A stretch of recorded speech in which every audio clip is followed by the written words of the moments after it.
et de FM 98 de la bande FM, un au-delà du miroir où nous allons essayer de décrypter les monstres du terrorisme, cette fabrique des terrorismes dans un monde sans esprit, qui est le livre de Roland Gori aux éditions Les Liens qui libèrent. Vous entendrez parler d'hégémonie.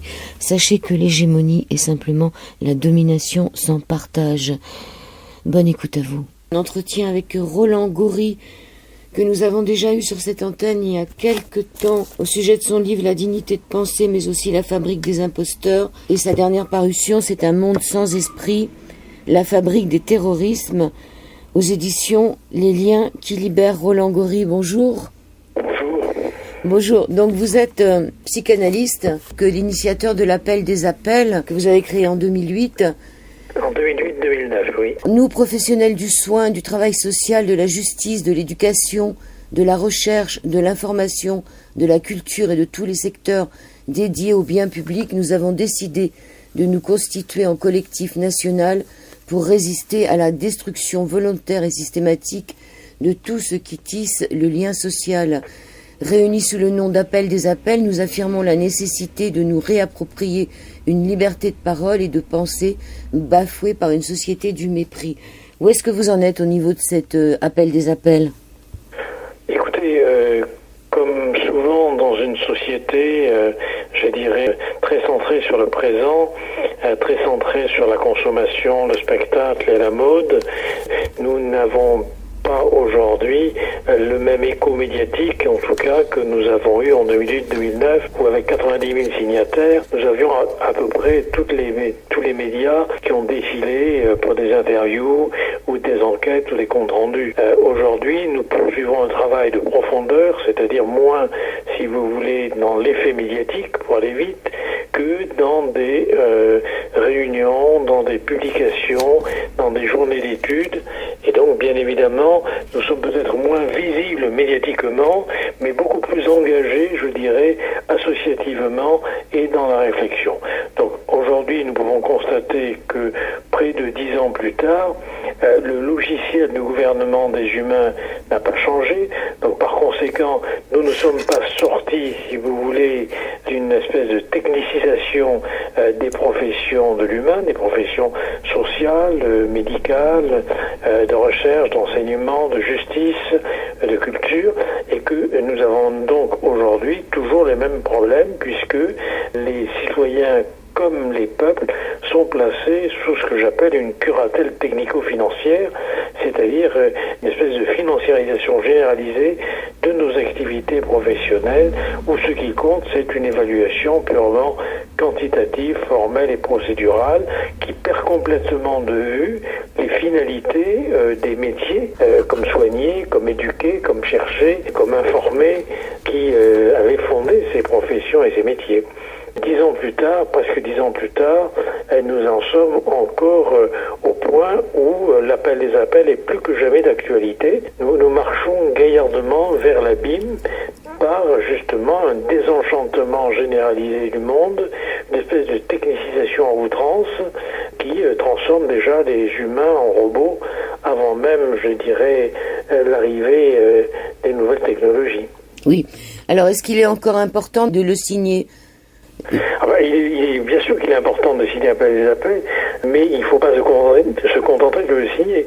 Il faut aussi se mobiliser, il faut aussi lire les textes, regarder les vidéos, réagir, apporter des témoignages sur le site pour montrer combien, je vais prendre un point par exemple très concret, un détail qui n'est pas mince d'ailleurs, et combien plus que jamais, en ayant simplement une logique purement financière dans par exemple les pratiques de soins, dans les pratiques de santé, on en arrive à une espèce de surmortalité. Il y a pas longtemps, quelques semaines, des chercheurs de l'université d'Oxford ont fait une étude mettant en évidence que la diminution des moyens financiers pour les hôpitaux, et on y reviendra, il n'y a pas que les moyens financiers, la diminution des moyens financiers pour les hôpitaux anglais avait provoqué une surmortalité pour l'année 2015 de près de 32 000 personnes. Donc 30 000 personnes sont mortes parce qu'on continue aujourd'hui à saccager, si vous voulez, les métiers en les mettant sous la camisole d'une évaluation purement comptable. Ça va nous amener justement dans votre livre, Un monde sans espoir. Vous parlez des hôpitaux, il y a une recrudescence des suicides aussi dans le personnel hospitalier, de gens qui ne peuvent pas suivre la cadence. Et c'est un véritable terrorisme aussi. Le terrorisme n'est pas uniquement là où on pourrait le penser dans les attentats.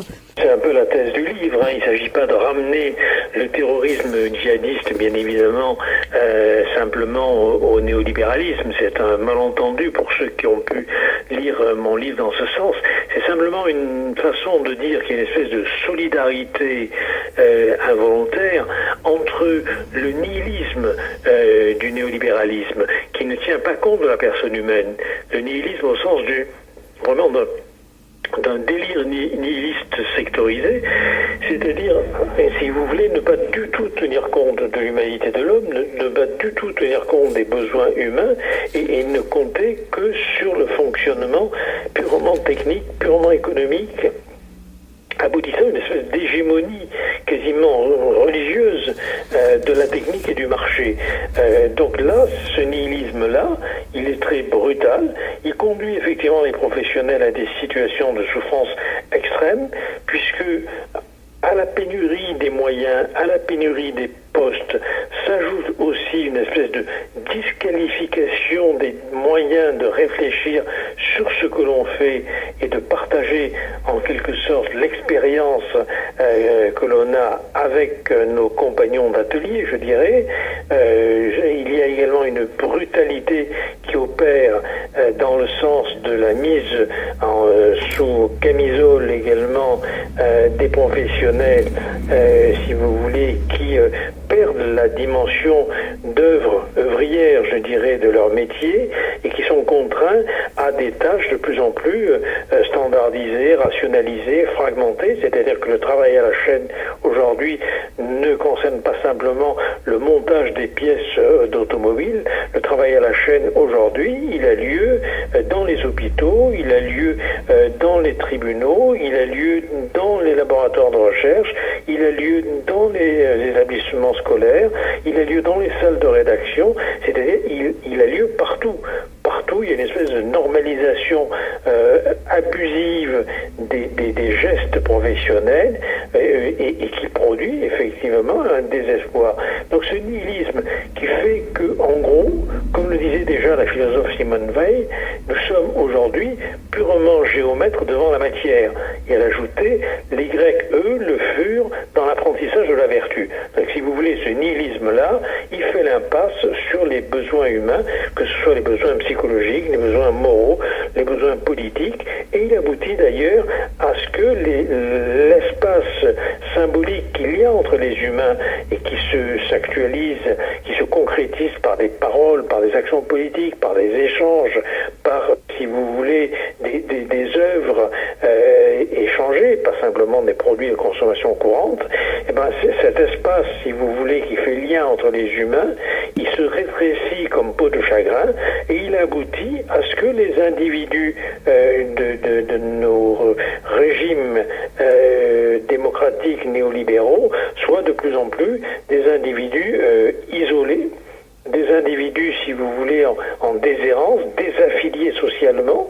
Je dirais que la figure tragique aujourd'hui du SDF, elle est quasiment emblématique de ce qu'en chacun de nous, il y a un SDF qui s'ignore, c'est-à-dire quelqu'un qui est lâché comme ça dans, si vous voulez, des espaces urbains où il est jeté quand il ne sert plus. Alors bien sûr, on l'est plus ou moins selon la place sociale qu'on occupe, on l'est plus ou moins selon le capital culturel que l'on a, selon le capital économique que l'on possède, bien sûr, mais quand même, quelque part, il y a cette menace, et on sait bien justement comment cette désaffiliation sociale des individus, si vous voulez, leur exposition à une grande vulnérabilité, aussi bien psychologique que politique, les a déjà conduits dans les décennies précédentes à se jeter dans les bras d'appareils totalitaires qui les prennent en charge totalement, qui captent leur existence et qui leur prescrivent l'ensemble des solutions qu'ils doivent adopter face à leurs problèmes.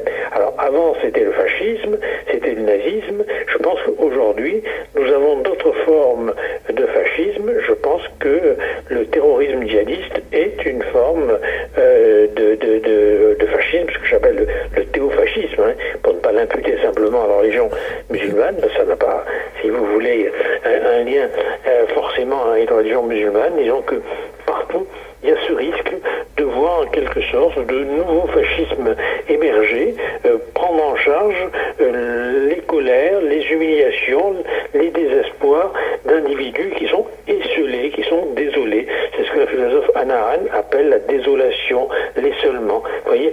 Et je voudrais, puisque je suis sur ce thème-là, je voudrais, si vous voulez, en profiter pour citer non seulement Marx, comme je le fais dans mon ouvrage, mais pour citer aussi le pape François, parce que c'est intéressant.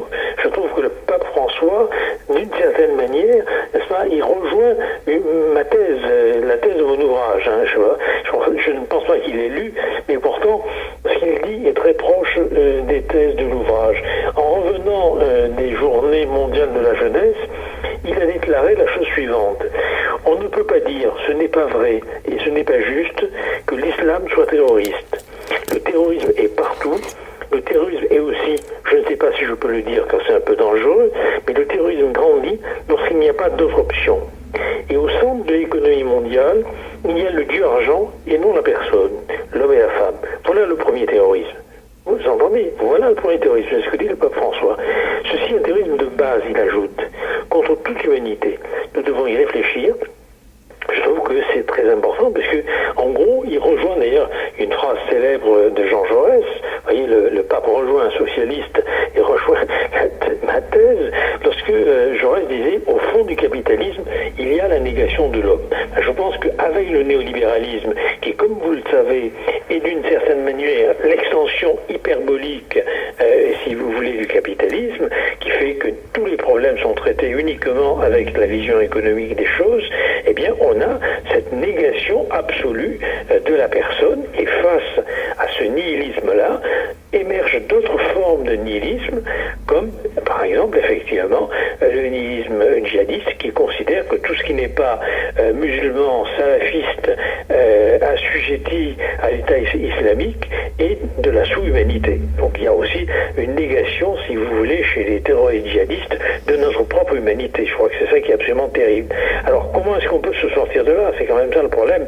Comment nous en sommes arrivés là? Ben moi j'essaie de vous le dire un peu comment nous en sommes arrivés là. Nous en sommes arrivés là dans la mesure où nous avons réduit les humains à des instruments qui fonctionneraient dans un monde parfaitement coordonné par la technique et le marché, avec une espèce de disparition de l'espace politique, les politiques ayant lâchement abandonné en quelque sorte la responsabilité, si vous voulez, au marché, et ce marché, cette religion du marché, comme disait Pasolini, couplée avec la puissance extraordinaire quand même des techniques aujourd'hui. Encore une fois, il ne faut pas être technophobe. C'est pas la technique qui est dangereuse, c'est l'usage qu'on en fait. Il ne faut pas diaboliser la technique. Ce qui est diabolique, c'est lorsque la technique, en quelque sorte, est utilisée pour asservir totalement les humains. Ben, je crois que là, on a ce danger majeur et si vous voulez, cette hégémonie culturelle aboutit à un système qui est un système que j'appellerais encore une fois technico-financier et qui finalement fait disparaître l'humain. Et alors avec justement un monde intelligent, avec une ville intelligente, avec, si vous voulez, des habitats intelligents où tous les objets sont interconnectés et peuvent tout à fait fonctionner en se passant de nous. C'est-à-dire que, vous voyez, aujourd'hui, avec effectivement la puissance qu'apportent les nouvelles technologies, eh bien, ce sont des signaux d'information qui sont interconnectés et font tourner le monde. Le monde tourne très bien, même sans humain. C'est-à-dire que vous pouvez avoir une maison qui s'allume au moment où la nuit arrive, s'éclaire lorsque on est dans les ténèbres, et puis s'éteint au matin lorsque le soleil se lève, qui va déclencher la machine à café au moment où il faut, qui va mettre en marche avec les robots, si vous voulez, le nettoyage des locaux. Enfin, le monde technique peut fonctionner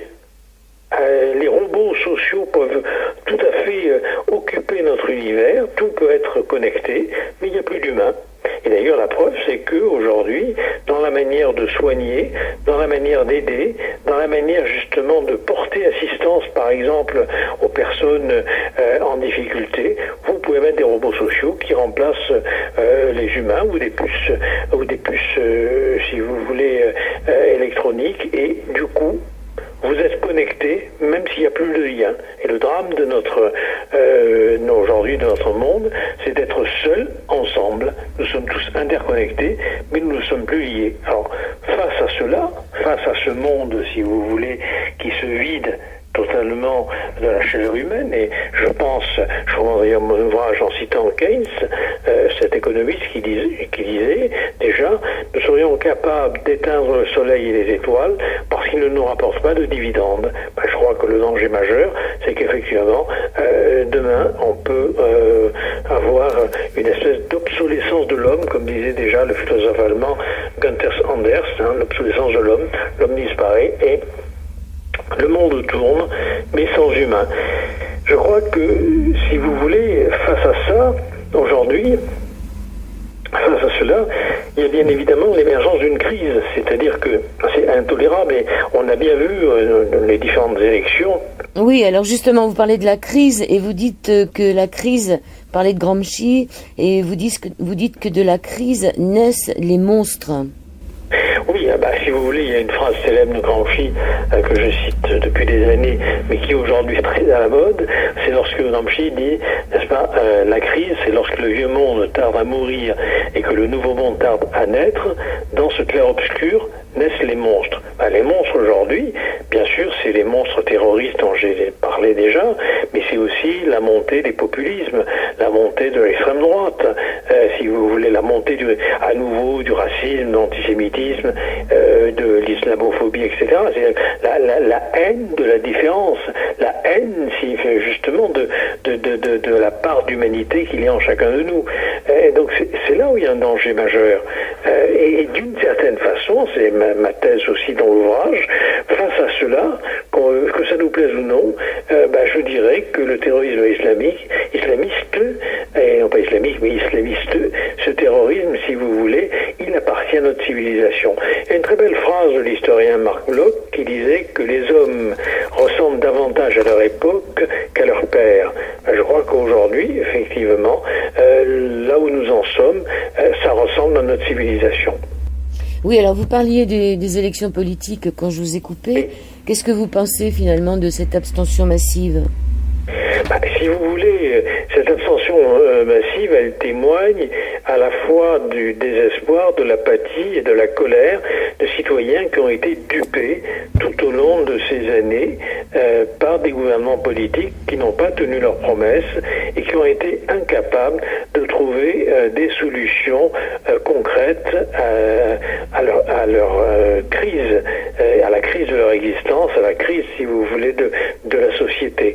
Et donc, effectivement, que ce soit avec, je dirais,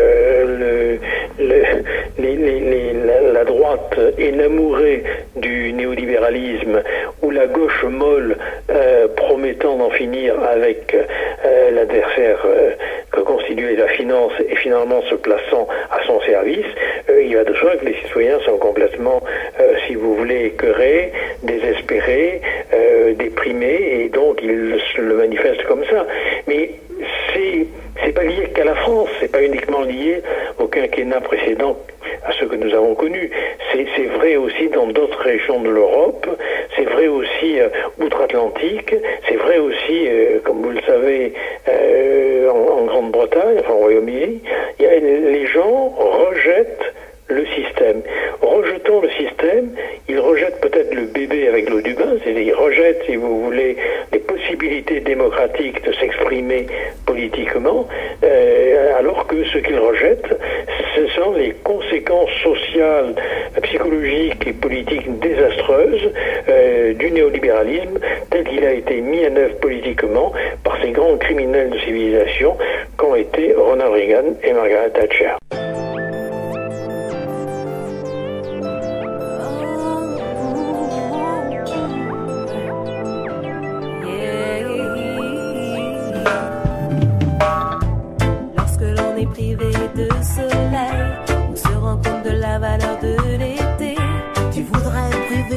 de ce merveille. Comment ose-t-il imaginer T'en serrer, manger le plaisir charnel. Même la musique, tu veux nous l'enlever. T'as vu, un sens unique n'est pas un modèle. On aime la vie et sa diversité. Ouais, ouais. Nos diversités, des poésies nous ont fait gagner nos libertés. Nous ont fait gagner nos libertés. Et même touché par des tragédies. Nous avons vaincu l'obscurité. Nous avons vaincu l'obscurité. Toi tu voudrais nous dompter par les arts. Oublie ça, l'unité est un bouclier. Vous parlez de la religion du marché, de l'effondrement. C'est unique, Oui. qui a cette très belle expression, oui. Et- La religion du marché, c'est qu'en gros, rien n'a de valeur en dehors du prix. Rien n'a de valeur, si vous voulez, en dehors d'un élément quantitatif. Donc ça veut dire que quand une infirmière vous rassure avec une voix très douce que quand vous passez un examen, ça ne compte pas pour l'hôpital, c'est pas tarifable. La seule chose qui soit tarifable, c'est l'acte technique, c'est l'acte, si vous voulez, qui peut se mesurer, qui peut être quantifié. Quand par le travail psychothérapique, vous avez une personne très déprimée qui pleure sans arrêt, qui enfin se met un peu à sourire, c'est pas tarifable. Donc si vous voulez, c'est ça le nihilisme dont je parle. C'est la négation d'un certain nombre de choses qui, dans notre existence, constituent justement notre humanité. Alors, vous parlez aussi de l'effondrement des valeurs libérales et de la perte d'une dimension du sacré. Ça, c'est important, c'est-à-dire que d'un côté, on perd le sacré, de l'autre côté, on rentre dans la religion du marché. Oui, alors, si vous voulez, il y a deux choses. La première chose, c'est ce qui me paraît intéressant, enfin ce que j'essaie en tout cas de développer, j'essaie de vous y intéresser, c'est cette idée que le libéralisme philosophique au départ, que ce soit le XVIIe ou XVIIIe siècle, c'est quand même un message de liberté. C'est un discours d'émancipation sociale et politique qui invite justement, comme le fait Kant dans son texte Qu'est-ce que les Lumières de 1784, et lorsqu'il dit « Et le courage de savoir, et le courage de te fier à ta raison critique et à ta loi morale, sors de l'état de minorité dans lequel tu te complais toi-même. » Donc si vous voulez, c'est un message d'espoir. Et on voit bien d'ailleurs au début du XIXe siècle, et au cours dans les révolutions en France par exemple, de 1848, et dans le reste de l'Europe, 1848 c'est le printemps des peuples, on voit bien qu'il y a justement la revendication de cette émancipation, de cette libération, de cette possibilité de décider par soi-même. Donc ce message-là, il est formidable. On ne peut pas jeter, encore une fois, le bébé avec l'eau du bain. Or ce message-là, il est dénié, démenti par les faits de la réalité sociale dès la fin du XIXe siècle. Et dès la fin du XIXe siècle, les citoyens ne peuvent pas se fier à leur raison critique, à leur loi morale, ils ne peuvent pas être autonomes, mais humains dans la mesure où ils sont asservis aux exigences de la production industrielle. C'est-à-dire que le taylorisme qui se met en place à la fin du XIXe siècle, même si le livre de Taylor c'est 1911, le taylorisme existe déjà à la fin du XIXe siècle, il va se développer tout au long du XXe. C'est quoi? C'est finalement de transformer l'humain en segment technique et en force de travail exploitable. Donc à partir de ce moment-là, cette réalité sociale telle qu'elle existe déjà au niveau des scènes professionnelles vient démentir le message d'espoir du libéralisme, montrer que c'est un discours hypocrite, c'est un discours mensonger, et la revendication démocratique des masses à la fin du 19e comme au cours du 20e siècle, c'est quoi? C'est justement de dire aux libéraux, tenez vos promesses. Et comme toujours, les libéraux trahissent leurs promesses, si vous voulez, dans la réalité concrète des choses. Et donc, je crois que aujourd'hui, on est arrivé à un tel point avec le néolibéralisme pour qui, effectivement, les messages moraux, les messages politiques, les messages éthiques de liberté n'ont aucune valeur, aucune valeur. La seule chose qui compte, c'est de faire du fric, c'est de faire du profit. Vous voyez, il faut bien voir que le capitalisme, l'argent a toujours été quelque chose d'assez important dans nos sociétés, ou son équivalent symbolique pour aller vite. Mais si vous voulez, le propre du capitalisme, c'est que l'argent n'est pas fait pour être dépensé, c'est pour jouir.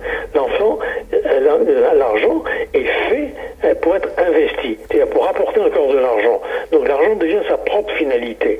Et à partir de là, ce qui compte, ce ne sont plus les valeurs vitales, ce sont les valeurs économiques. Au point où nous en sommes, puisque ce qui vient caractériser le néolibéralisme, c'est qu'il n'y a plus aucun secteur de l'existence qui échappe à cette manière de penser le monde, vous avez quoi? Vous avez bien sûr la mise en bière du libéralisme philosophique, vous avez l'enterrement en première classe des valeurs libérales.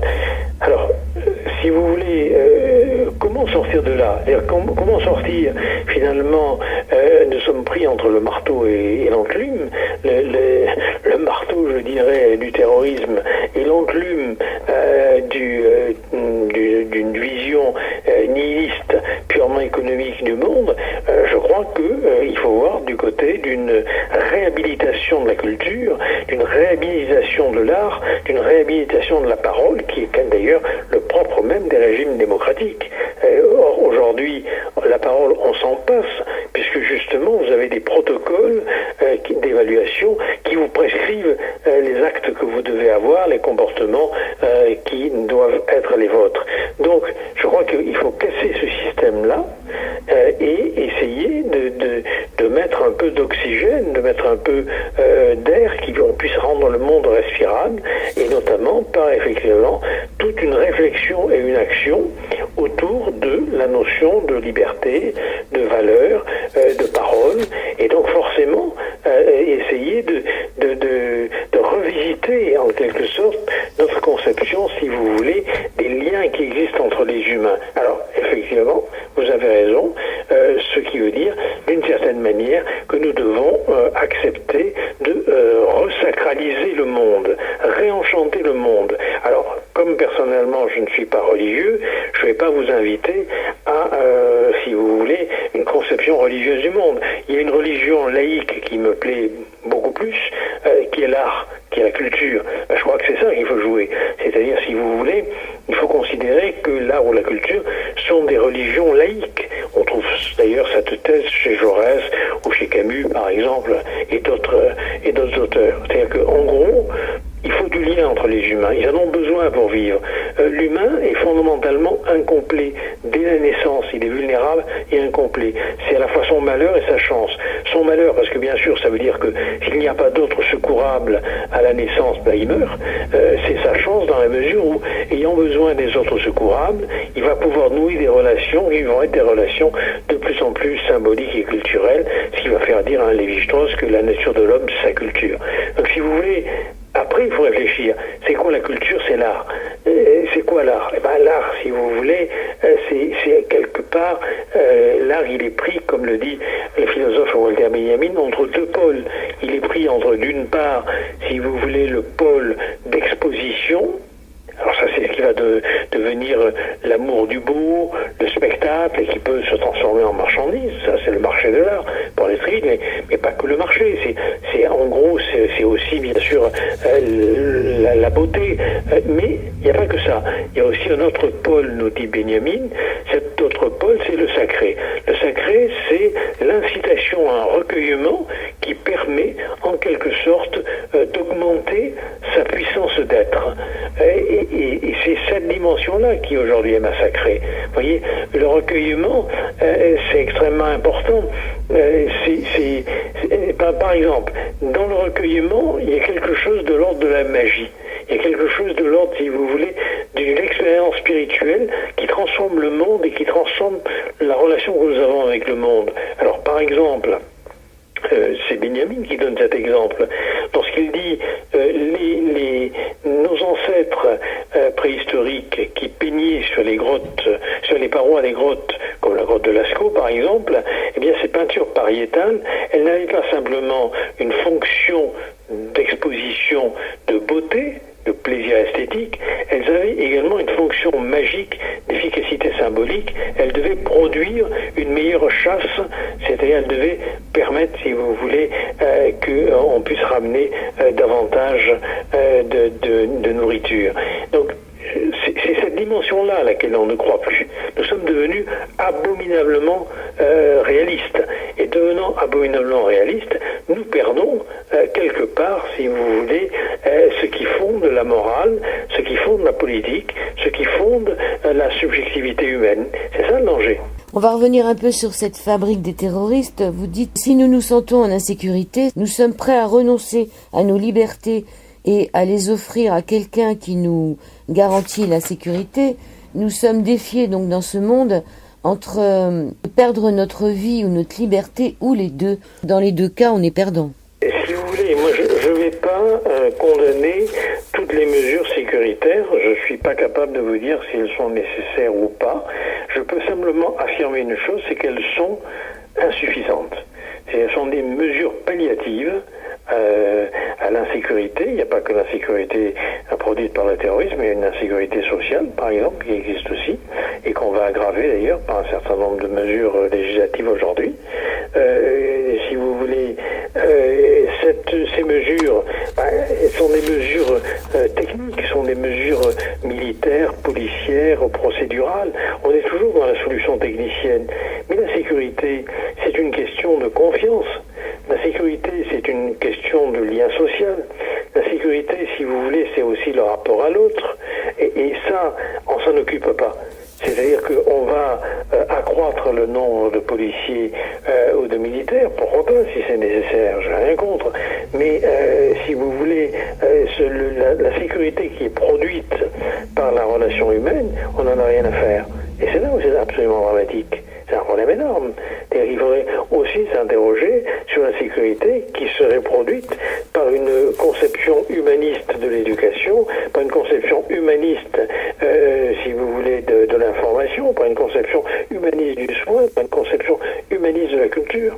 Et or ça, on s'en rend pas compte.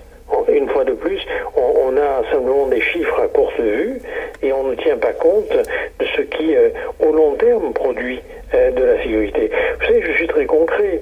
C'est quoi, par exemple, le djihadisme salafiste et les recruteurs de Daesh? Ce sont des gens qui proposent une camisole logique et cosmologique à des personnes en déshérence.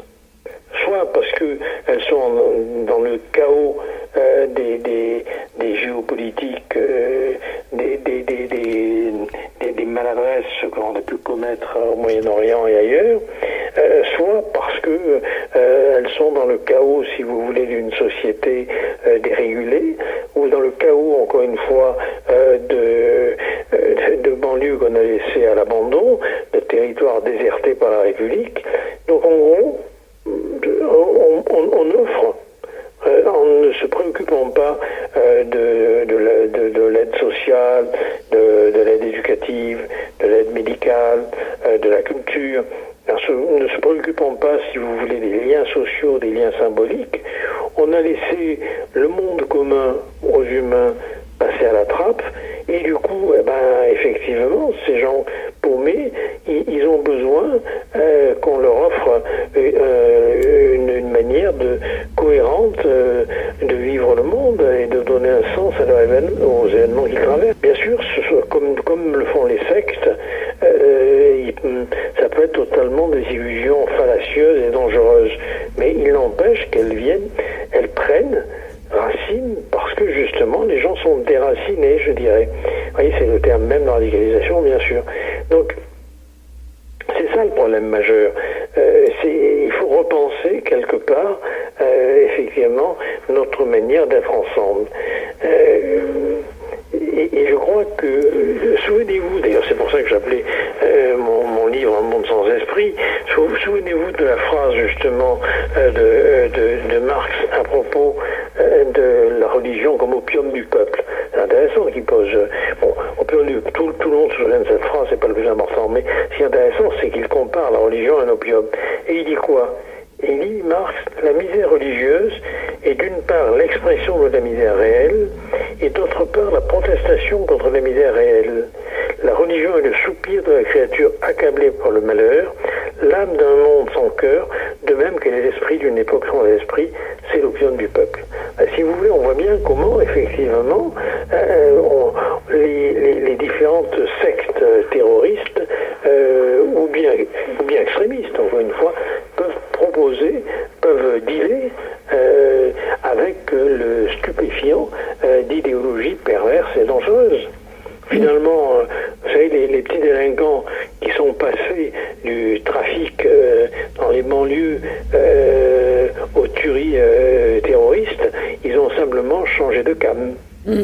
Alors vous dites qu'on a tous les symptômes d'une maladie de civilisation en ce moment et que le drame de la politique, c'est son incapacité de donner une parole consistante autrement que dans un monde déjà à demi-mort. C'est vrai qu'on sait tous maintenant que nos enfants, il y a de grandes chances qu'ils vivent moins bien que nous. Et ça, c'est pas normal. Non, c'est pas normal.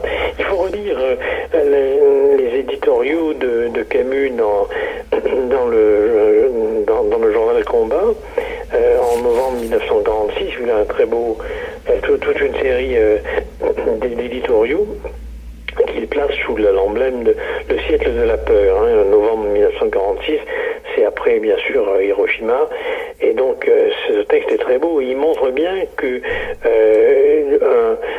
un monde où il n'y a pas d'avenir pour les jeunes est un monde monstrueux, est un monde, si vous voulez, où on est condamné à vivre comme des chiens, dit Camus, sans avenir. Et je crois que le problème, il est là, mais pour qu'on considère que ce qui compte, c'est l'humain, ce qui compte, c'est la jeunesse, et pas le profit, et pas l'argent, il faut revoir la manière de faire.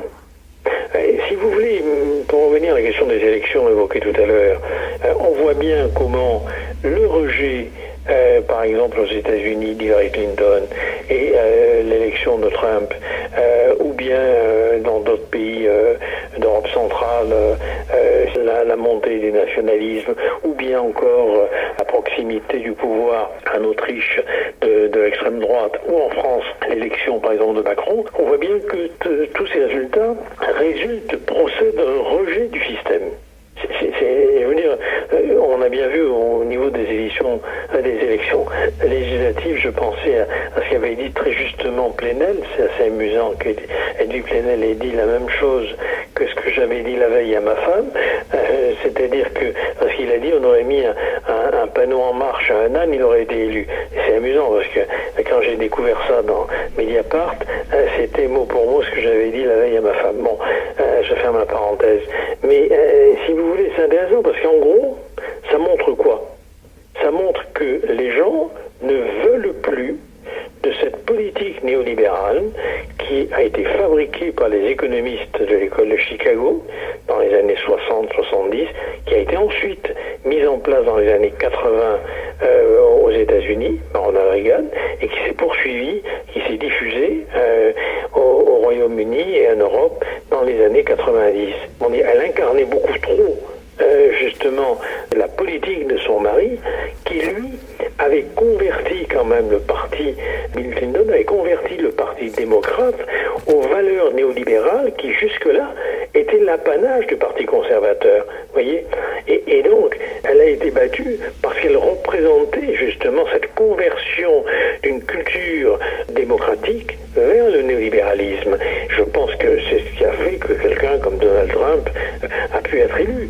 Et c'est aussi ce qui a fait que Bernie Sanders a eu autant d'adhésion, de voix au moment des primaires du Parti démocrate. C'est-à-dire que c'était un sénateur qui était finalement plutôt marginal quand même au Parti démocrate. Et il a mobilisé les jeunes, il a mobilisé les latinos, il a mobilisé les plus diplômés, il a mobilisé toute une frange de population qui ne veulent plus du néolibéralisme. Je pense que c'est la même chose, si vous voulez, qui se produit lorsque les Anglais votent le Brexit.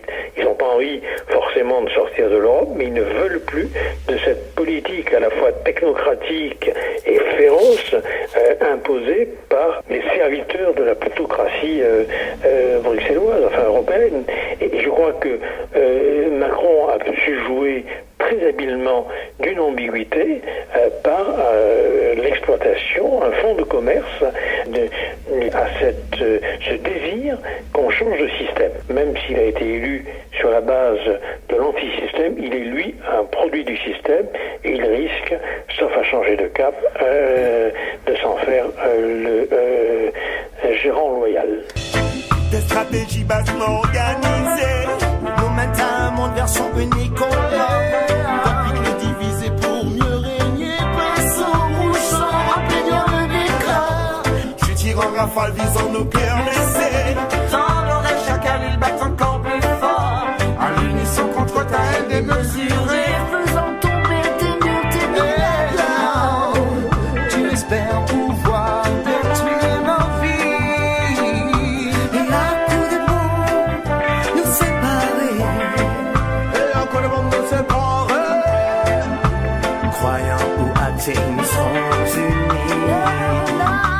Nous vaincrons encore l'obscurité. L'obscurité. Toi tu voudrais nous dompter par les uns. Oublie ça, l'unité est un bouclier. Ce ni droite ni gauche dont il se dit être, c'est quoi ce ni droite ni gauche? Pour moi, c'est l'acte d'essai. C'est quelqu'un de très intelligent, très malin, très cultivé. Il a compris que, en gros, la classe politique s'était discréditée. C'est-à-dire que la gauche n'a pas fait une politique, si vous voulez, de gauche, pour aller très vite, hein, et la droite s'est trouvée corrompue. Et les affaires Fillon et compagnie, mais pas que Fillon hein, d'ailleurs, les affaires ont mis en évidence que les sacrifices qu'ils demandaient aux autres, il semble bien qu'ils ne les soient pas imposés à eux-mêmes. Donc si vous voulez, il y a là quand même un discrédit de la parole. C'est-à-dire comment voulez-vous, en gros, faire adhérer à une parole lorsque l'acte qui la prononce, ou celui qui me la prononce, a un acte qui est tout à fait en contradiction. Donc, du côté de la droite, à mon avis, ils se sont tirés une balle dans le pied par cette espèce de discrédit de la parole, d'inconsistance de la parole, voyez. Et du côté de la gauche, après avoir, je dirais, se servir des attentes sociales, politiques et psychologiques, avoir poursuivi sur le logiciel Sarkozy en mettant seulement des coussins compassionnels pour accueillir les blessés de la vie, ça suffit pas. Ils n'ont pas changé de logiciel. Mais ça a été la même chose. On a eu avec Mitterrand, on a eu le même type de trahison. 81, ça a été un espoir formidable, et 83, on avait déjà viré la cutie et on s'était converti à l'économie de marché. Donc, si vous voulez, le problème, c'est pas est-ce que c'est bien ou pas le libéralisme ou l'économie de marché. Moi, c'est pas ça. Le problème, c'est, comme vous l'avez dit tout à l'heure, c'est le rapport du politique à la parole. Une parole qui ne montre pas ce qu'elle dit, elle est inconsistante. Et en politique, une parole inconsistante, elle débouche nécessairement sur la mort de la démocratie, la fin de la démocratie. Donc c'est ça le danger. Vous voyez, la démocratie étant fondée non pas sur des textes religieux, non pas sur l'autorité des anciens, non pas sur la tradition, mais sur le débat, sur la parole. Si finalement ce que l'on dit n'engage pas, c'est foutu. Et on a bien vu dans les premiers couacs de la présidence Macron, si vous voulez, l'hypersensibilité de l'opinion publique à cette consistance de la parole. Est-ce qu'ils vont faire ce qu'ils ont dit? Et alors, ni droite ni gauche, après, personnellement, je pense que c'est un slogan extrêmement dangereux, parce que c'est un slogan qui a déjà été utilisé.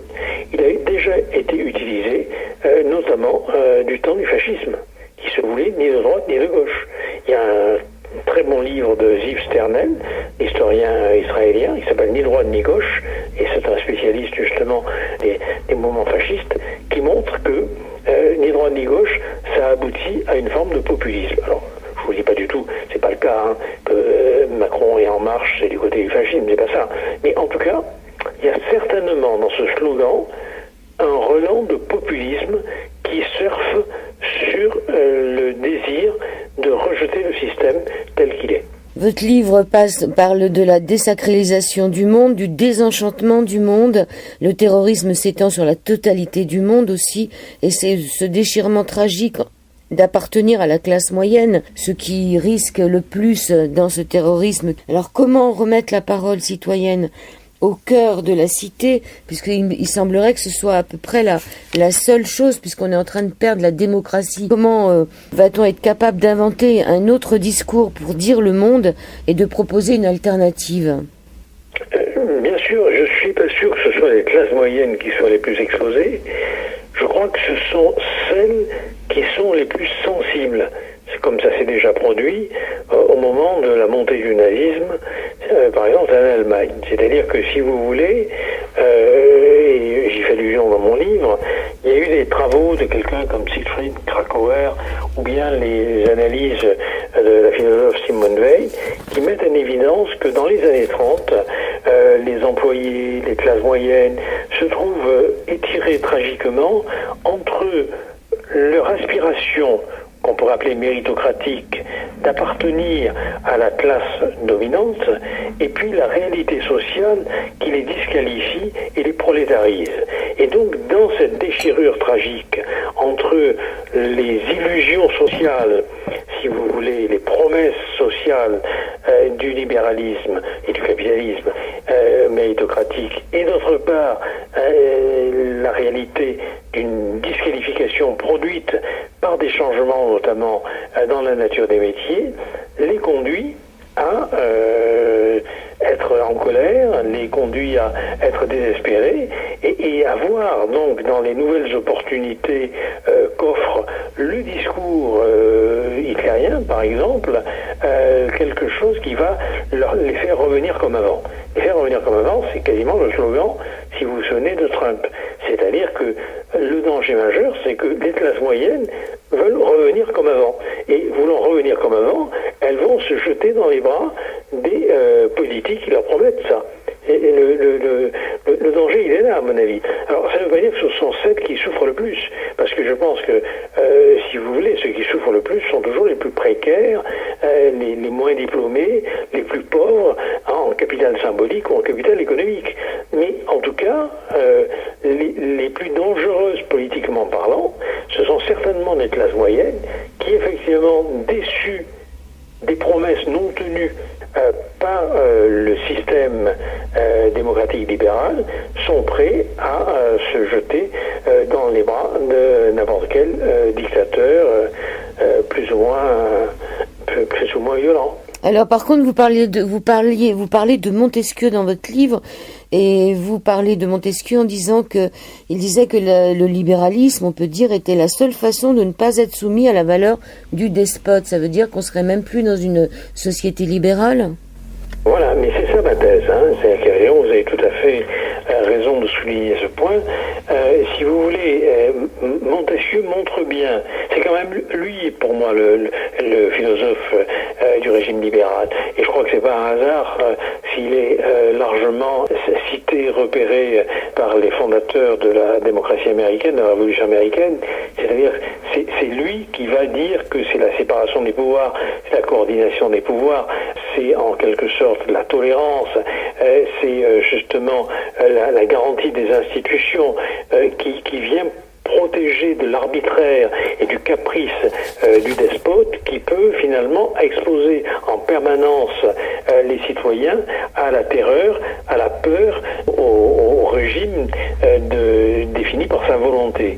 Si vous voulez, ce Montesquieu, lui, il va promouvoir le libéralisme comme étant justement la garantie d'un ordre juste qui va faire que aucun citoyen ne craint un autre citoyen de par l'opinion qu'il peut exprimer dans un régime qui garantit la tolérance des opinions.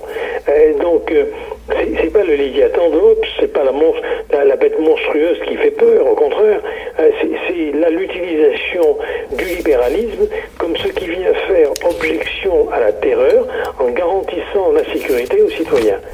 Le problème, c'est que, comme je le cite dans mon livre aussi, bien sûr, ce libéralisme de Montesquieu est un idéal, mais qui se trouve compromis par l'émergence d'une certaine façon des démocraties de masse qui, en quelque sorte, vont finalement donner d'autres, contester cette vision-là, puisque, comme l'a très bien montré de Tocqueville, que je cite aussi abondamment dans le livre, il y a le conformisme de l'opinion publique qui fait régner une forme de terreur. Mais c'est quand même une terreur douce, une terreur light, je dirais.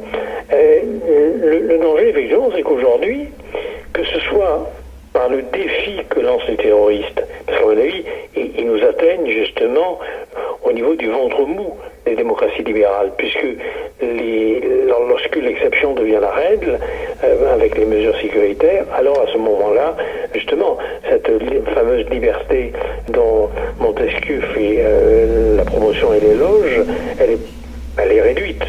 Et d'autre part, avec justement ce néolibéralisme qui finalement dépossède les citoyens de leur capacité de penser, de juger, de se conduire de manière autonome, en prescrivant ce qu'ils doivent faire et en les asservissant toujours davantage, n'est-ce pas, en les ubérisant politiquement d'une certaine manière, et donc en les rendant plus précaires, plus fragiles, plus vulnérables, plus jetables. C'est ça le problème.